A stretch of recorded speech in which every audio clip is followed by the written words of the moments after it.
ছাত্রছাত্রীরা আজকে আমরা শিখব ক্যালকুলেশন অফ নেট স্যালারি, মানে নেট স্যালারি কিভাবে বার করতে হয়। একটা সাধারণ পে স্লিপ, এখানে কিছু তাদের স্যালারি দেওয়া আছে, কিছু জনের নাম দেওয়া আছে।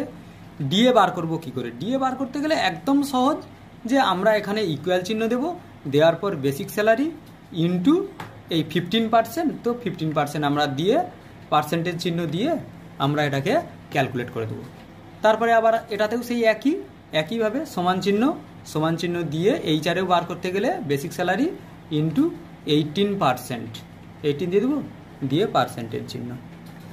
তো এরপর আমরা গ্রস স্যালারি কী করে বার করব? গ্রস স্যালারি বার করতে গেলে এইটা দিয়ে আমাদের এই টোটাল এই সাম বলে লিখব, সাম ফার্স্ট ব্র্যাকেট দিয়ে আমরা এই তিনটেকে যোগ করে দেবো। তো এই তিনটে দিয়ে ব্র্যাকেট আমরা ক্লোজ করতেও পারি বা নাও করতে পারি, এন্টার মেরে দিলে আমাদের রেজাল্ট বেরিয়ে আসবে। পিএফ বার করতে গেলে একইভাবে সমান চিহ্ন দিয়ে বেসিক স্যালারি ইনটু 10% চিহ্ন, পার্সেন্টেজ দিতে গেলে শিফট মেরে এই পার্সেন্টেজ দিয়ে নেট স্যালারি বার করে পিএফ বার করলাম।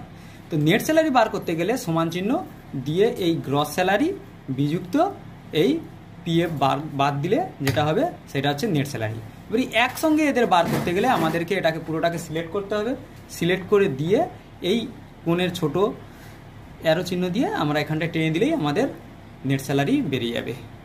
Thank you guys. এইভাবেই সহজ পদ্ধতিতে আমরা শেখাতে শুরু করব আমাদের এই এক্সেল শিটে কিভাবে কত শর্টকাট পদ্ধতিতে এই সমস্ত করা যায়। Thank you.